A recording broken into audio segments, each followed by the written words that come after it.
What's up everybody, another beautiful day indeed, Dragonhouse, and today we'll be taking a look at Mythic Kurog, Dathea, and Broodkeeper as an Enhancement Shaman. I'm going over builds, tips and tricks, and where to get that elusive pad from. Now this is primarily from a Mythic rating perspective, but most of this translates to Heroic and Normal as well. Now let me know what you think of this type of videos. Would you like more stuff like this for future raids? And most likely a lot sooner than these guides? Let me know in the comments. Now starting off with good old Kurog Grim Totem. On Mythic, there's constant 2-target cleave, so for Mythic, you'd play the Elementalist build without either Wind Fury weapon or Swirling Maelstrom, and instead you get Crash Lightning for some extra cleave. Now you can sim yourself in a 2-target fight to see which you should swap away between Swirling and Wind Fury. I played without Swirling Maelstrom for our first kill, and I played without Wind Fury for our rekills. Now if you play without Wind Fury, you want to make sure you get a weapon rune, either Howling Rune, which is haste, or Buzzing, which is crit, to use on your main hand, since, well, you don't have Wind Fury. Anyways, on pull, you want to pop Wolfies into Primordial Wave into Elemental Blast, not Lightning Bolt. And then you want to focus on building 10 Maelstrom, and as soon as the Mythic ad spawns, you want to Flame Shock that one into Lightning Bolt. You just want to make sure you do that before your Primordial Wave buff runs out, but you have 15 seconds, so it's plenty. Following this, you want to Ice Strike into Frost Shock into Crash Lightning Sundering. And for the rest of phase 1, make sure to keep lashing flames up on both add-on boss and Crash Lightning for the extra cleave. Use Primordial Wave on cooldown up until intermission. Now around the time of the second Searing Carnage, raid starts taking a ton of damage, so I usually Astral Shift and Ancestral Guidance here. Now for the intermission, when you get Primordial Wave back, which should be your 4th one, make sure you have Flame Shock up on the 2 big adds, the boss, even though he doesn't take damage, and at least 1 small add, preferably 2 of them, to max out the amount of haste you get from it that you can then funnel into one of the big adds, most likely the Storm one. Other than that, during first intermission, try to have Flame Shock up on everything as often as possible. A lot of it happens by itself through Lava Lash spreading, but sometimes an ad spawns far away. Now at the end of the first intermission, you'll get Primordial Wave back, so make sure to Flame Shock any small adds that might be alive so you can fire it off on boss as soon as it spawns. Now if there's no adds up and only boss, you still want to pop Primordial Wave instantly here to get it off cooldown. You do not hold it for the extra Mythic ad, or it won't line up properly for the first small AoE ad pad. But using it just as you get out of the first intermission means you will always have it for the small ads. And you can do the same thing here as on pull. So start of phase 2, you Primordial Wave boss, but you Elemental Blast with the Maelstrom you get, and then you Lightning Bolt when the new Mythic ad spawns. Now when the small ads are about to spawn, I pop Feral Spirits if available, which preferably they should be. I Flame Shock whichever ad is the furthest away and Primordial Wave another one, then Lava Lash one of them to spread it into a Lightning Bolt to get 6 targets, 60% haste, and then you can smash that into boss. You want to make sure to Frost Shock directly after the Lightning Bolt, preferably buffed with Ice Strikes as well, into a Sundering. If your team is able to stack the ads super fast, you can also have a Empowered Frost Shock ready for when they spawn to instantly slap them, but usually they're pretty spread, so it's better to just focus on setting up your Primordial Wave. Now this also pairs well with Ancestral Guidance, as there's a ton of raid damage, like a ton. Most of the time I use it on the second set of small ads, since the raid damage is even higher at that point. And speaking of the second set of small ads, you do exactly the same as the first one. Wolfies, Primordial Wave all of them, Frost Shock slap, and then slap away on boss. Now if you get the Healing Absorb from the boss when it has like 20 stacks of its damage increase, you want a Health Stone, Health Pot, and even heal yourself. The Absorb is massive and the raid damage is constant and also massive. Now when second intermission starts, I usually hold Primordial Wave for the first ad spawn to make sure I have it when they spawn. If you use Primordial Wave at the start, you will get it up during the ads, but odds are 1 or 2 of them might be dead and you miss a lot of haste that way. But other than that, you play those ads exactly the same way. So second intermission, there's really not much. You slap the big ads, and when the small ads spawn, you Primordial Wave, Wolfie, Frost Shock, all the good stuff. Now, depending on how fast you push intermission, you may or may not get a second set of small ads spawning, just as you transition into last phase. If that happens, grats, free pad. Otherwise, again, hold Primordial Wave for when the extra Mythic ad spawns, or well, you can use it on boss, Elemental Blast, and then Lightning Bolt when the new Mythic ad spawns. But other than that, your priority shifts here, since ad damage means nothing and single target boss damage is everything. So outside of keeping Flame Shock up on the ad and using it as an extra primordial primordial wave target, it doesn't exist. So Frost Shock slapping loses a lot of value and everything like that. You just purely focus single target on boss. Moving on to Dathea Ascended. So for this, you want to play the standard Elementalist raid build with Gust of Wind, or that's my preference at least. If you get knocked the wrong way, Gust of Wind. If you get knocked too short and won't reach add platform, Gust of Wind gets you back in the game. Now, for most of the fight, there's not a ton of pad to be had, outside of using the big add you spawn as an extra Flame Shock and Frost Shock target. So everything is pretty much about the add phases and how to maximize your boom booms during that. So regardless of when you go up, you want to make sure you have Primordial Wave and Feral Spirits ready. Now the big brain rotation here is make sure you have close to or capped Maelstrom as the big add dies, and that you've used Ice Strike right before it dies as well. So as you're flying towards the adds, you want to Flame Shock one of them, Elemental Blast one of the adds as you're landing into a Frost Shock slap on everything that's empowered by Hailstorm and Ice Strikes. This is followed by Feral Spirits, Primordial Wave the big add into Lava Lash into Lightning Bolt slap and another Frost Shock. And if Ice Strikes is off cooldown, make sure to use that before the second Frost Shock slap. You also want to squeeze in Ancestral Guidance before all of that big burst. So right before the Lightning Bolt slap is usually where I press Ancestral Guidance. And Sundering should be used primarily as an interrupt here, which is usually coordinated on Mythic at least. And by the end of the add platform, I usually pop my defensive so I have it for the blowback and as I land to make sure I live it. And keep in mind, as you're flying back to the main platform, you can use Gust of Wind to propel you further or to dodge someone with marks on them as you're landing. But yeah, if you only fly up to the adds and then you start your rotation, you start your Primordial Wave setup, you will miss a ton of damage from that initial empowered Frost Shock slap.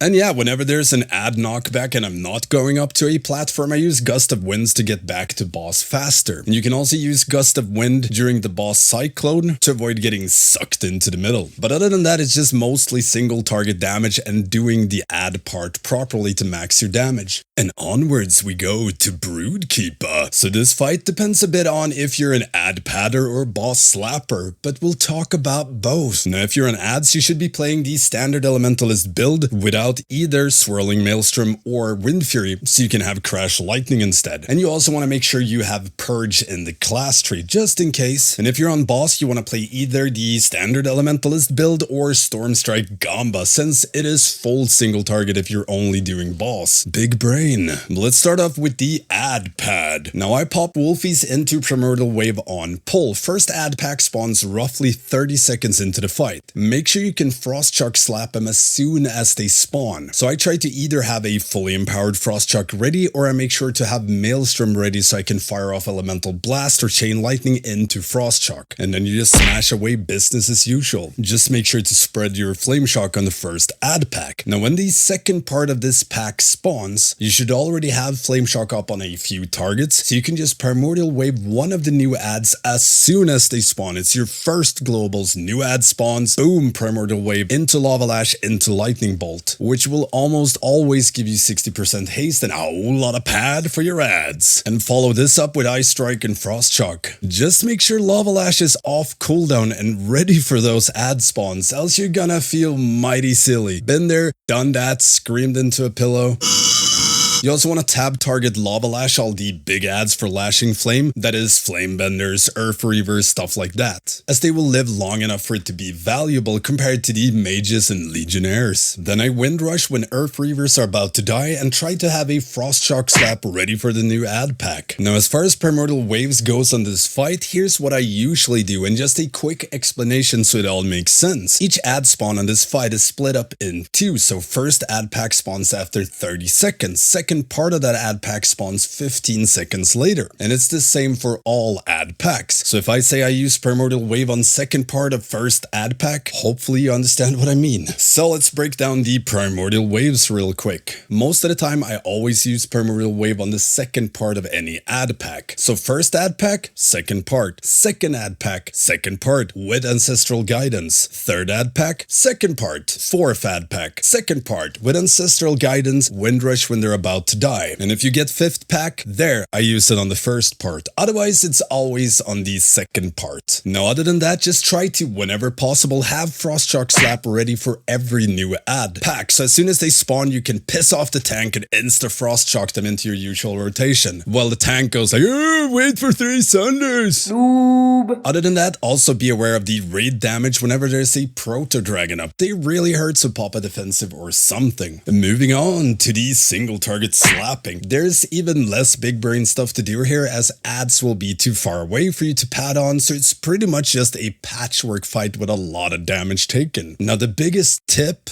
I can give here is be in control of your own health, meaning there's a ton of bursty raid damage going on. If you have a ton of stacks from breaking eggs, high stacks from the mythic mechanic, fires and healing absorbs, etc, if it's ever dicey, just heal yourself, forehead. Now there's some spicy overlaps later in the fight around staff 8 or 9, possibly 10 and 11 as well if you're doing the speed strat. So be aware of that. But in reality, it's just slap balls. Now when you get to phase 2, there's not a ton of big brain stuff you can do there either. What I try to do is keep an eye on whenever wildfire is going out, so a few seconds before that I try to save up some maelstroms. As I'm running out, I can elemental blast into Frost Shock to not lose as much uptime. If I have nothing, I will hard cast lightning bolt or elemental blast as I'm standing out there waiting. And yeah, that's pretty much it for part 2 enhancement raid guide. Hope it helps you all out, and if there's other things you would have liked in this guide or for future raid guides, please let me know in the comments. Now for my UI, I will link my default UI code that you can import in-game in edit mode, as well as most of the main Weakauras I use for enhancement. I can't share all of my Weakauras nor my plater settings, as I've gotten them from subbing to now on Twitch. But yeah, let me know what you think of this enhancement guide. And if you have any questions, hit me up here or become a patron or Twitch sub and get access to the Stankie Gaming Discord, which is the fastest way to get a hold of me, and it's also filled with a lot of useful info and helpful people if you need any help PvE wise. Now don't forget the usual stuff, like, comment, subscribe, and most importantly, ring that notification bell. Now I know you've heard all of that before, but it helps me out a ton. I'm also streaming all my progression rating on Twitch, Wednesdays, Thursdays, and Sundays, Stankie Gaming. And yeah, thank you all for watching, and I will see you next time.